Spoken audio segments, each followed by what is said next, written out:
If I am elected president, we will repeal every word of Obamacare.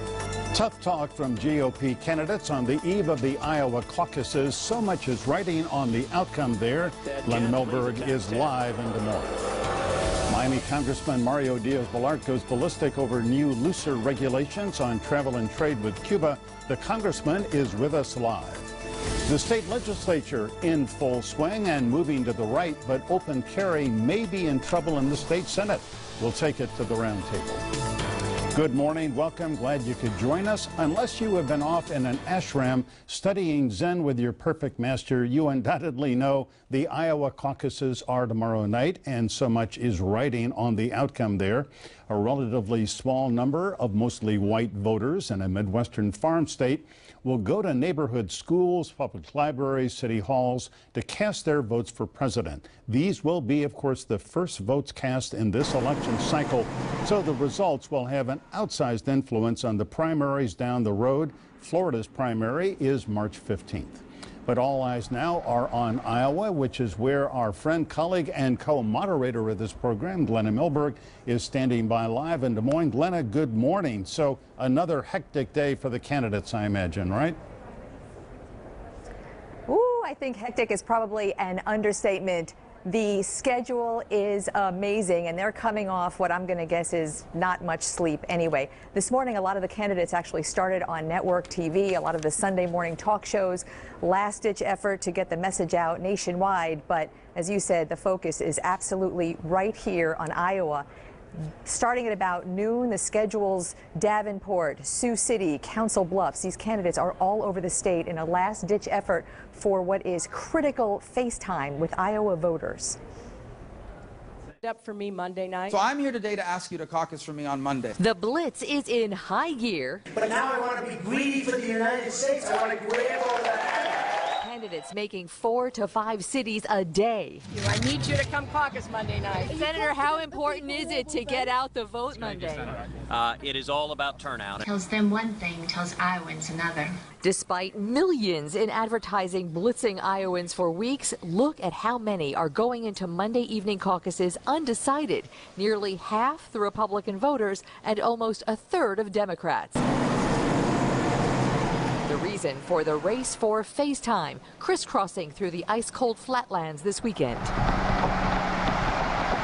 They have to be in touch with us and close or there. Iowans whose state law keeps them the first in the nation to weigh in on presidential preference. Their caucus is a contact sport, intimate gatherings, debate, and persuasion before each selects. It can get pretty rowdy in the sense that people are really passionate about supporting their candidate. You're discussing the issues with your neighbors, and you really are.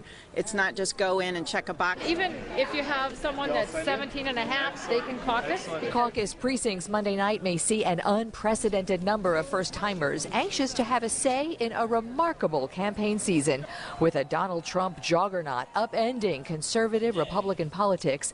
And for the Democrats, Socialist Senator Bernie Sanders promising economic revolution. And because of that attention, what you're looking at right here, the media center for the Iowa caucuses, this will be filled come tomorrow with press from around the world. They are already here on the streets all over the state reporting back. Not to say the national press, but we've seen Japanese reporters and German reporters sending the news back of the very first look at the U.S. presidential preferences. I know, you know, Michael, Iowa is not a state that will pick the winner, likely, but it certainly could pick the losers, because historically there has not been a nominee from either party that did not place in at least the top 3 or 4 in the Iowa caucus. Oh, how right you are, Glenna. I mean, I think it's good to point out that 2008, 2012, the winners of the Iowa caucuses were Mike Huckabee and Rick Santorum, who then obviously did not go on to become the nominees of their party. Glenna, this new Des Moines Register poll published today, it shows Trump up by 3 or 4 points and Hillary Clinton ahead of Bernie Sanders by 3 points, right? The Trump spread, it's Trump Cruz is 1 and 2. The spread is 5 points. So that is close to the margin of error, but that is actually a lead, I think, by most standards. In the Democratic side, Hillary Clinton is up by 3 over Bernie Sanders. That is statistically a tie. And I think, as we've been talking about this morning, I think what the incredible thing about that poll shows is that there are so many undecided Iowan voters, because I will tell you, just in the last few days that we've been here, the blitz of advertising. You cannot be in this state without being confronted in your face with billboards and television ads and yard signs and door knockers. I mean, it's an incredible ground game here. Tens of millions of dollars spent. So to have almost half of Republicans and almost a third of Democrats going into that caucus room not knowing really who they're going to cast a vote for is pretty remarkable. Well, we cannot wait for you to be in a caucus room Monday night. I did that a number of years ago. It is sort of democracy in its purest form. People come, they show that they're registered voters, then they go off into the little corner with their like-minded people, and then they see if they're 15% to get forward, to move forward. It is just democracy in action. You know, and I think there is an enormous effect on the voter and the democratic system having that kind of caucus process, because I will tell you, everyone that we've met in this state and every city we've been in has been so engaged and really thoughtful about the process. Everyone has perspectives. You don't really see the, I want to say, the animosity of party versus party that you see so often in this country. These are people who are wide open and want to find a candidate that they think will really do a great job in leading the country. And I will also tell you, we met a lot of people who are here for the first time, even though they are of voting age and they may have lived in Iowa all their lives. We met people who are coming in for the first time to be part of the caucus system because they see what's going on. They really feel strongly that in this process, their say really does count. And it's a really beautiful thing to witness, especially for people who are just sort of on the fringes of watching the political system and feeling like they're disengaged and go into a voting booth and by themselves and just kind of pick a bubble. It's really, it's kind of retro, but really a beautiful thing to watch in the democratic system. I understand. I think I would point out that I saw that in 2012, 121,000 Republicans cast ballots there in the Iowa caucuses. I mean, that is a tiny number compared to in Miami-Dade County, Broward County. We have, what, 800,000 or so registered Republicans, but they just have such influence in the process. Yeah, there's, I know the whole state of Iowa is not much bigger than Miami-Dade County, and that's kind of mind-boggling to think about. And Iowa itself is not going to have much of effect on, as we've been talking about, on the actual outcome. But for first time look at who's choosing what, the momentum that comes out of this state, I think all the candidates agree, is critical. And a candidate doesn't have to come out #1 to have momentum. I think Marco Rubio, we were talking about, a lot of people are thinking his campaign strategy is to place at least 3rd here and then 2nd in New Hampshire and then, you know, maybe 1st in South Carolina. But the momentum is the key. And that's going to be the make or break thing, I think, that you'll see tomorrow night, is which candidates come out of here. Once you have momentum, of course, money follows momentum and supporters follow momentum. So really the next 24 hours is such a critical time in the 2016 elections. They are, and that is why we are so happy, and the people of South Florida watching Local 10 News are happy you're there as well. Glenna, thank you, and stay as warm as you can out there. I don't think it's not a freezer these days, but it's always cool. Okay, Glenna Milberg. I'm kind of looking forward to that monster blizzard everybody's forecasting. Oh my goodness, okay. Glenna, live in Des Moines, thank you so much. All right, still to come, we're going to sit down with Miami Congressman Mario Diaz-Balart. He is really livid about the new rules that ease travel and trade with Cuba.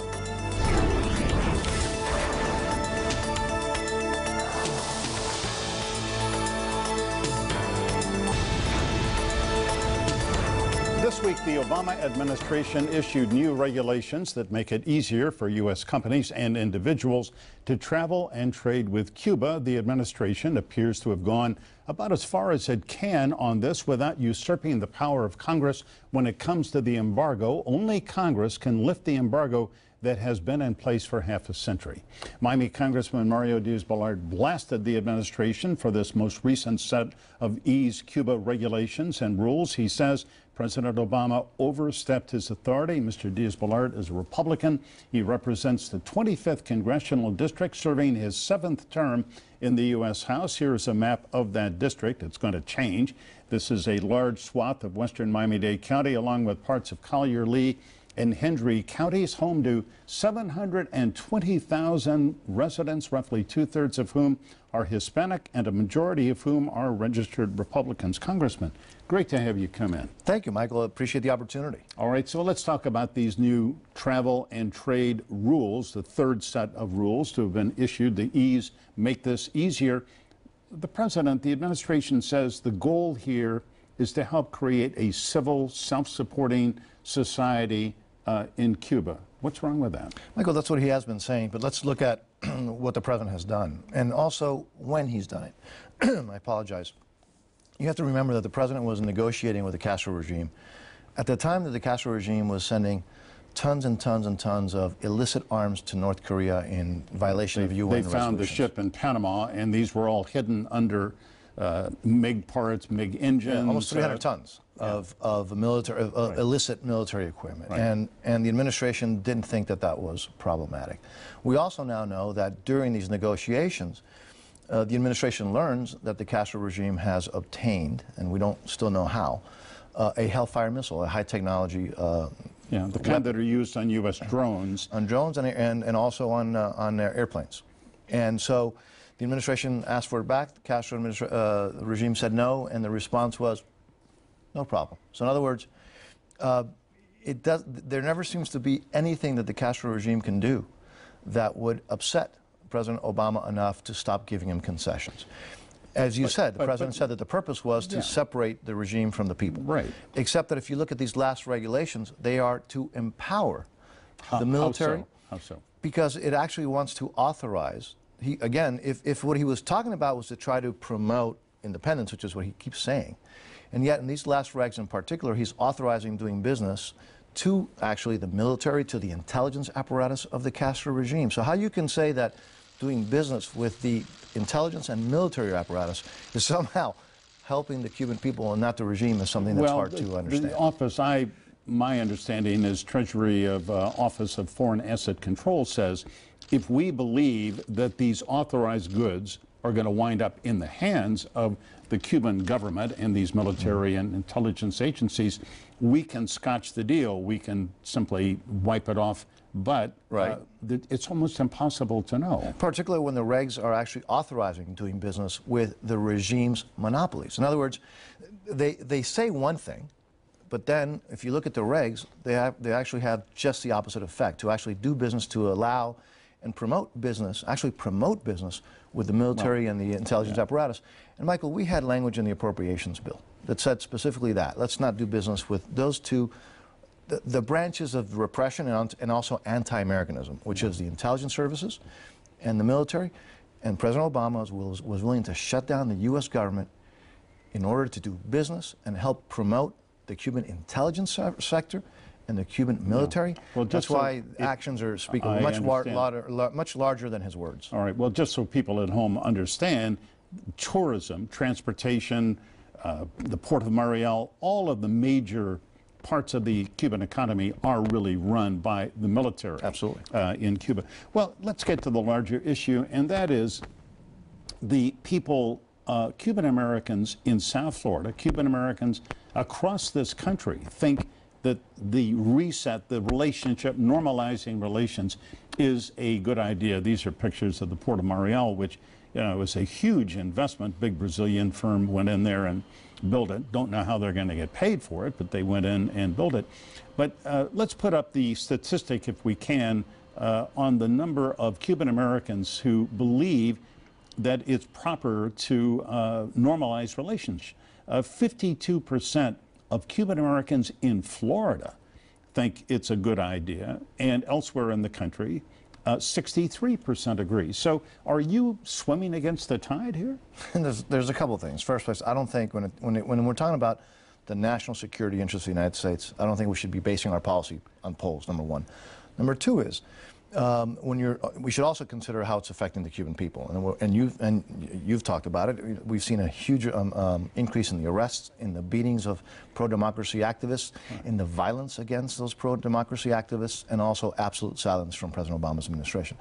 And thirdly, and I don't want to be disrespectful, but I've seen that poll, and you know, Ben Dixon I have a great relationship with, but that's not really a pollster. He's a, you know, he does things on behalf of the Democratic Party, and I respect him for that, and I think he does a good job for we're him. talking about Sergio Ben Dixon. Yeah, and I have his highest partner, respect and admiration Fernando for him. Mondi. They're in Coral Gables, and they are, I think, a respected outfit. But you don't think that no, these I have great admiration. I have great admiration and respect for them. I think they do a good job, but I think they, you know, they do push polls, and that's okay. I don't have a problem with that.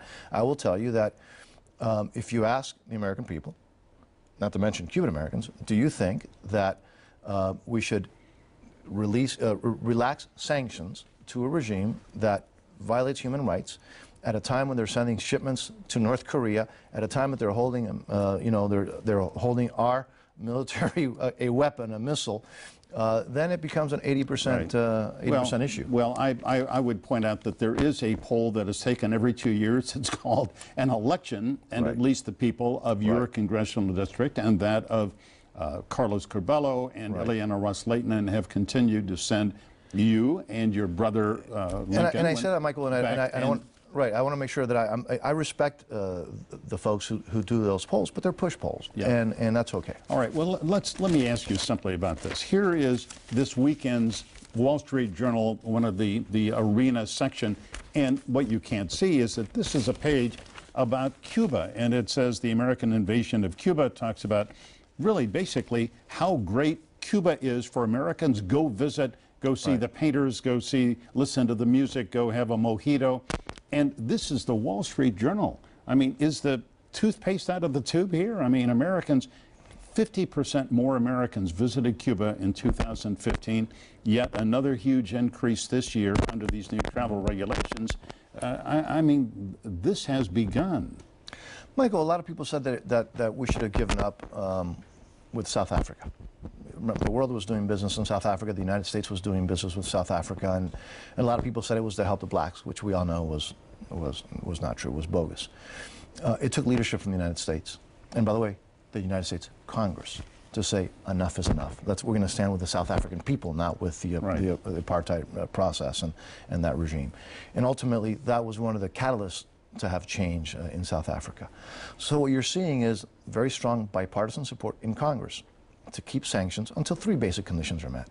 Allow, you know, release the political prisoners, allow for some basic freedoms, freedom of press, political parties, labor unions, and then start the process towards elections. So before the November 2016 elections, you don't think, I don't think anybody believes there's going to be lifting the embargo, or any major Congress is not going to move on these issues. Let me not talk about polls. Let me talk about actual votes. We had 2 votes, this Congress, on the House floor, and there was stronger support, bipartisan support, to increase sanctions against the Castro regime than there were to increase sanctions on Iran. And obviously there's very strong support to increase sanctions on Iran. So there's very strong bipartisan support, and frankly a rejection of the policy, of the president's policy of giving concessions to an enemy of freedom, an enemy of the United States, without at least getting some concessions. And remember, the one thing that the president said that he got for the Cuban people was the releasing of 53 political prisoners. Many of those, by the way, are back in prison, and the president doesn't seem to be concerned about that either. Congressman, every big law firm in South Florida has a Cuba practice where some very smart attorneys are advising big corporations and maybe medium-sized businesses on how they are going to get in, when they can get in and do business with Cuba. I mean, that's just another indication that people, Americans and American business interests, are in many ways pushing for change, and Congress in some ways seems to be behind the curve here. Actually, what they're pushing for is the status quo, is pushing to do business with the status quo. We in Congress are the ones who are demanding change, and that's the difference. Now, it's interesting. Currently, under Helms-Burton, if a U.S. business or any business is dealing with confiscated trafficked properties, you can get sued in U.S. courts. The White House can waive that provision every 6 months. So here's the question. But it's been waived. It was waived by George W. Bush. It's been waived for an eternity. Democratic and Republican presidents. But now when you have a different phenomenon, you have the President Obama has changed policy, has been trying to do things to increase business. I will tell you, if you look at, for example, the vast majority, I think all except for one Republican running for president has stated that they would reverse that and they would not do that waiver. So it's bad policy. You are hoping that one man, one individual will protect you. And by the way, one of the largest Canadian investors that has had business in Cuba for a long time ended up in prison because one day Castro decides that he wants to take the business, right? So it's bad business, it's bad policy. It's against the national security interests of the United States, and it is clearly not expressing solidarity with the Cuban people. There is no difference in the attitude of business, some businesses that were doing business in South Africa during apartheid, than those who want to do business with the apartheid Castro regime. Well, bad business, bad politics. You can say, I think they have moral blinders on. In 15 seconds that we have left, who do you think is going to win the Iowa caucuses or come in first and second and then move on and do well in New Hampshire, South Carolina, Florida? Michael, I think I have a better chance in guessing the 6 numbers of the lottery than I do giving you a real answer on that one. Yeah. Your friend Marco Rubio? I think Jeb Bush and Marco Rubio are in this race. I think, remember, not one vote has taken place yet. Those who discount Jeb Bush, those who discount others, I think are not looking at history. Okay. Congressman, great to have you come in. Always a pleasure. Always a pleasure for me as well. All right. After the break, we will take it all to our Powerhouse Roundtable. Stick around.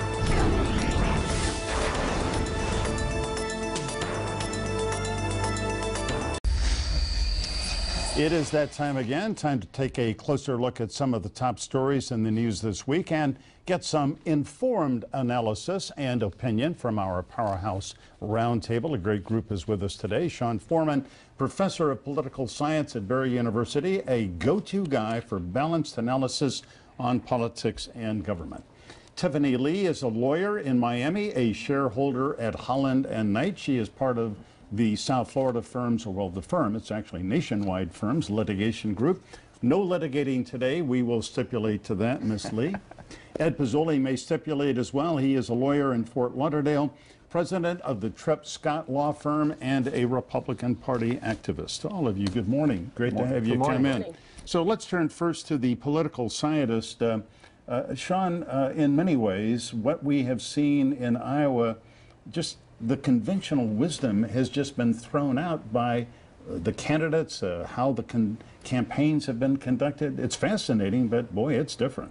It is, and we don't know what's going to happen between now and tomorrow night. There may be another speech or ad or something that flips the dynamics a little bit more. But at this point, I think that it's a must-win for Ted Cruz and Bernie Sanders. The expectations are there that they have been leading the polls. They have momentum and energy behind them, and anything less will be a disappointment for both of those campaigns. I mean, Sanders has Hillary Clinton on her heels, and he really needs to take advantage of it right now. Yeah. And Cruz, he's got to win Iowa to be viable moving forward. Yeah. Tiffany Lee, I thought on Friday when the State Department announced that there were 22 emails that were found on Hillary Clinton's private server when she was Secretary of State, and some contain classified information. 7 will not be released at all because they're that sensitive. She says she did nothing wrong, but this is serious stuff. It is serious stuff, and you know, the email issue is not one, it's not new, but it's not going away. I think that, you know, it provides fodder for those who want to attack Hillary Clinton. The timing of it is obviously not ideal going into the Iowa caucuses for her. But you know, from her supporters, they view it as, okay, this is just another opportunity for the Republicans to politicize something that's not political at all. The emails were not labeled top secret confidential. Yeah. She did not originate them. They just happened to be passing through her email server. Whether you believe that or not, depends a lot on where you sit and how you view the issue. Yeah, well, Ed Pizzoli on Monday night on the CNN forum, it wasn't really a debate, Chris Cuomo asked Hillary Clinton about these, And as opposed to what she said a few months ago, I made a mistake, it was an error in judgment, she wouldn't even admit to that. Well, the more telling was the student who stood up and said, you know, we're supporting Sanders because we just don't trust you. And that's the core of the Democratic support that she has that is slipping away. Right. Now, I don't know if I believe her or not. I have no clue. But I tell you what, this is death by 1,000 emails. I mean, she is just getting hammered. And the release was not a Republican release. This was not publicized by Republicans. This was our own State Department, the Obama administration State Department said. Well, we should point out the NBC News Wall Street Journal poll released this week. I'm sorry, we're talking too much maybe about polls, but only 36% of Democrats nationwide said Mrs. Clinton was honest and trustworthy. Oof. I mean, that's a big number. And she's going to have to, and Sean, I mean, how do you overcome that? But yet she's still the front runner, she's still the favorite, she still has the money and the endorsement in the Democratic Party to be able to overcome this. And yeah, this is what we're going to watch play out. You have the progressive wing of the Democratic Party who have said, we don't want to go along to get along, go with our most electable candidate. We want to be true to these issues of income inequality, raise the minimum wage, deal with criminal justice reform. You know, do they think that Bernie Sanders is a vessel who can lead them to a victory in November, or a flawed Hillary Clinton is still the best that the Dems can do? Tiffany, you know, it seems to me that Hillary Clinton makes a good salient point when she says, oh, Bernie Sanders has got great ideas. Maybe a single-payer health care system would provide care for more people. It undoubtedly would, or free tuition for everybody to go to state colleges and universities. Now, that's a great idea, too, but who is going to pay for this? But Bernie Sanders comes back and he admits, yes, there's going to be a tax associated with this. You have to come up with the money to pay for this, but you're going to save a little money on the health care side because you're not going to have the high premiums that you've been paying. We're going to find a way to make it work. I think one thing that Hillary Clinton does very well, whether it's the email issues or something else, is she has an amazing ability to stay focused on the prize. And to everything else, you know, it's over there, it's a red herring, it's this issue, that issue, and she has a laser focus that has served her well throughout this campaign. Whether it's going to be enough to see her through, I'm not sure, because I do think that the voter who looked her in the eye and said, I don't trust you, that was a tough moment for her. It stuck with a lot of people, including people who maybe were a little ambivalent. And as Glenna Milberg reported, a lot of people in Iowa are ambivalent. A lot of people around the nation are ambivalent. And that creates some problems for her. Right. I'm sort of reminded of, I guess it was a 2008 debate where at one point between the Democrats and Hillary Clinton was asked, well, you're not all that likable. And Barack Obama said famously, Hillary, you're likable enough. It was kind of a little smart aleck comment in many ways that came back to But she's not trustworthy enough, and that's the problem. So Democrats are looking for someone to lead their cause, and they've turned to what is a self-avowed socialist. Let's understand that. He has told everybody he is a socialist. Why have the Democrats gone so far left? I mean, we have seen this sweeping movement, just not Iowa, I mean nationwide. Well, I don't know, but it seems to me politically it may be working for them, because if you give away the farm to folks, they'll come and vote for you, I guess. But understand, socialism is a very bad thing and is totally opposite of what this country stands for. We have socialism. Look, think about the folks who are supporting Bernie Sanders, some of the young folks. They don't understand. They don't remember the yoke of Soviet Union, a socialist regime who controlled Eastern Europe, or a socialist regime like Venezuela that we have as an example in the southern hemisphere. Peggy Noonan wrote a great column saying that this weekend in the Wall Street Journal. Sean, let me ask you about Ted Cruz. I thought in the debate on Thursday night that he didn't do himself a lot of good. He tried to take over the debate at one time. Chris Wallace of Fox News, I thought, sort of took back control of it in a good way. But, you know, there's just something about his personality that is grating. It certainly grates on me. Well, and it does to his colleagues in the Senate, right? Not a single endorsement there. He doesn't have the people who like him in the traditional Republican Party, and that's part of his appeal. But I think on your point, you're right that Ted Cruz had an opportunity to sort of seal the deal without Donald Trump on the stage, and he wasn't a commanding first place person. And I agree, complaining with the moderators doesn't do him any good. But at the end of the day, he was going to leave the stage if they kept asking those tough questions. Well, I mean, that was said tongue-in-cheek, but it was kind of an empty complaint, Tiffany. I mean, the guy's not going to walk off stage. No. I mean, he was trying to deliver a joke, but he didn't quite get it. The delivery was a little bit off. He's not likable. Okay, all right. Well, let's take a break. We're going to come back, maybe talk a little bit more, and then talk about state legislature. So stay with us. More of the roundtable in just a minute.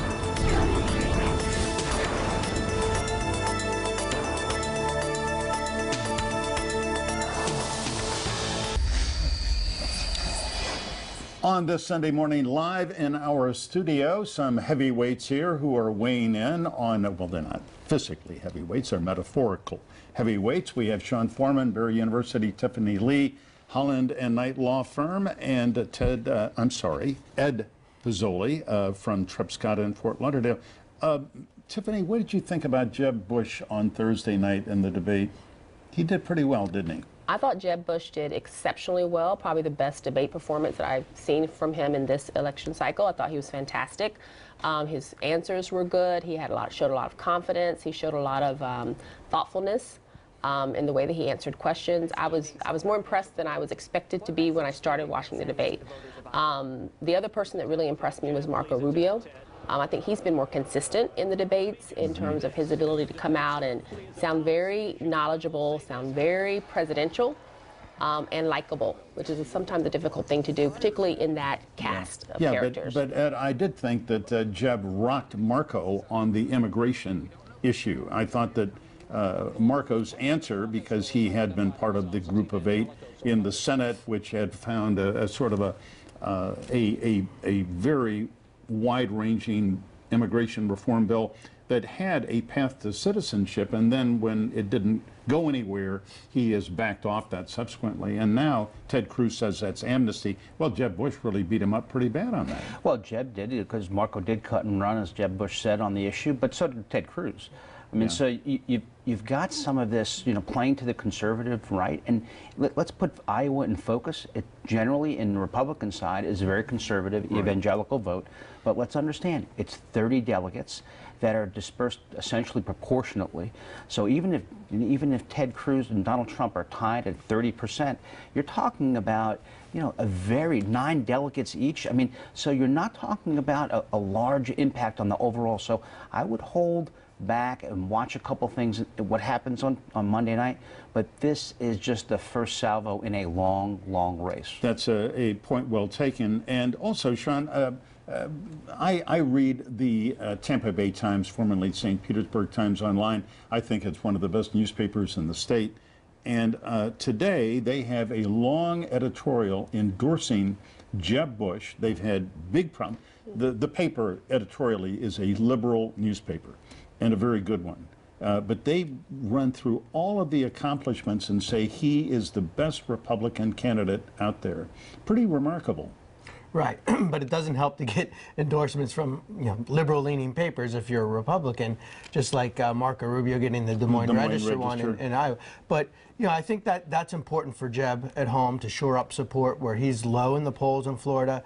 The campaign has been floundering for a number of different reasons, and that we're aware in Florida that he has a conservative record, but it's been painted nationally that he's too moderate, and he embraced the immigration reform on the stage on Thursday night in a way that he needed to do, but it also could be an Achilles heel on him moving forward. All right, well, let's move on to the Florida legislature, which is what, Ed? It's about a third of the way through its annual 60-day session, and I think the headline so far is that your friend, and I don't mean personal friend, you don't necessarily hang out with the governor, but you know him well, and he has asked for 2 things, a $1 billion tax cut and $250 million for Enterprise Florida, which encourages companies to come and gives them tax incentives or even cash if they meet their hiring quotas.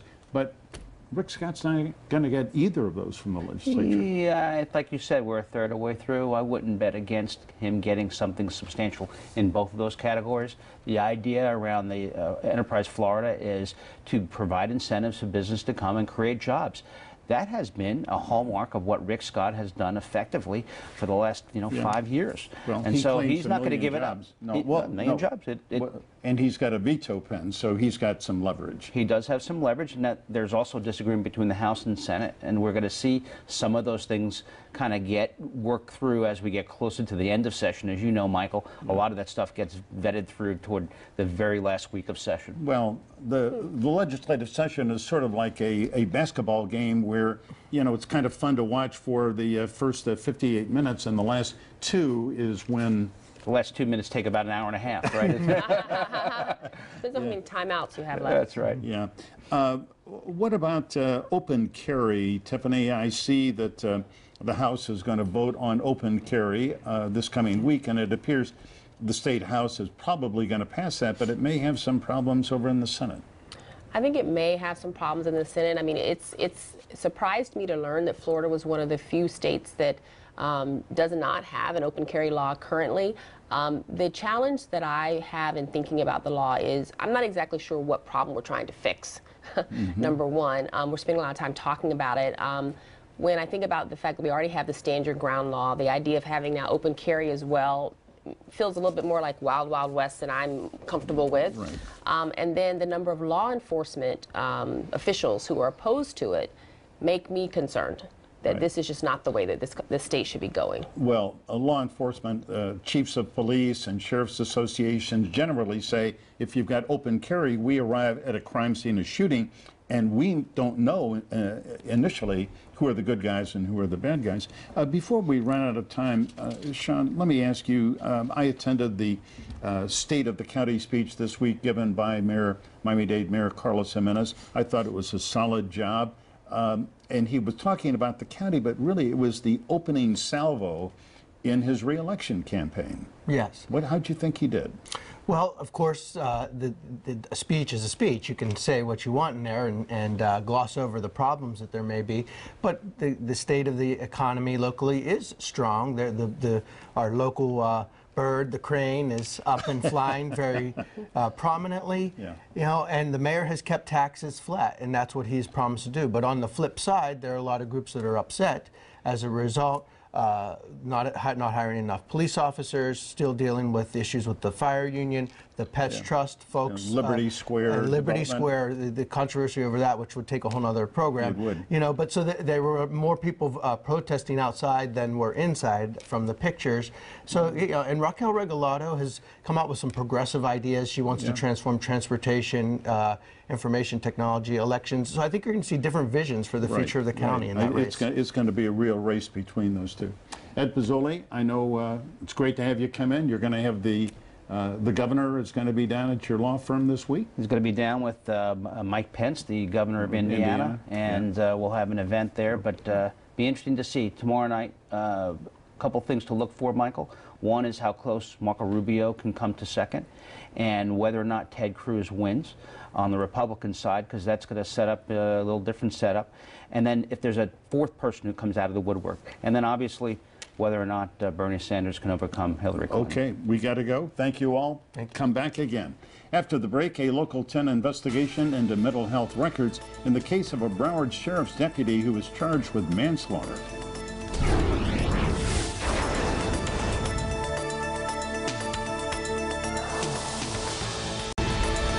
Local 10 News investigator Bob Norman has been on the case from the get-go of a BSO deputy who shot and killed a man who was walking home carrying an air rifle that was unloaded. The man was Jermaine McBean, and now there is a legal battle underway over his mental health records. Here's Bob's report. I want to know those medical records. The lawyer for suspended Broward Sheriff's Deputy Peter Peraza argued in court today for the release of medical records of Jermaine McBean, whom Peraza shot and killed in 2013 while on duty. No one wants this information to come out, whether it's in this courtroom, whether it's in front of the court. Attorney Eric Schwartzreich claims those records will reveal that McBean was unstable and possibly suicidal when Peraza opened fire on McBean while he was holding an air rifle in his hand at his Oakland Park apartment complex. But the family and state attorney's office are fighting to keep those records from the defense and the public. Family attorney David Schoen. Their argument essentially at the end of the day is that this deputy had a license to shoot and kill Jermaine McBean because he suffered from bipolar disorder. That's offensive to the 51 million or more people around the world who suffer from bipolar disorder.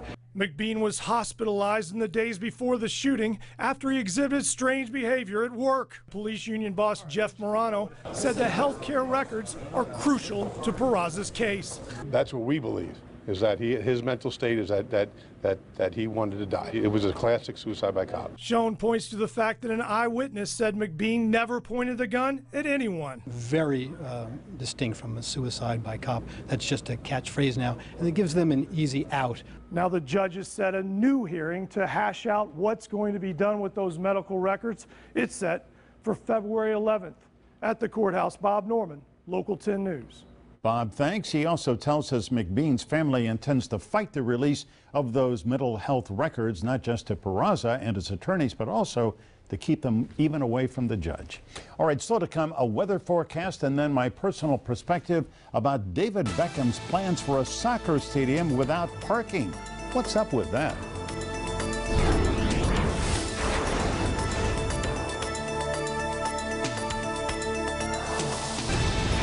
Good afternoon, South Florida. I'm meteorologist Trent Eric. After a gorgeous weekend, we'll continue to see a mixture of sunshine this afternoon. High temperatures making it up just shy of 80. But for tomorrow, dry air retreats to the north. Here comes the moisture from the south. So rain's back in the forecast with a 60% chance of wet weather for Monday. If you're heading out to the beach this afternoon, boy, it looks good. Plenty of sunshine. Water temperature at 70. And over the next 3 days we go. Highest chance of rain on Monday. Then we taper off and warm up for the mid parts of the week.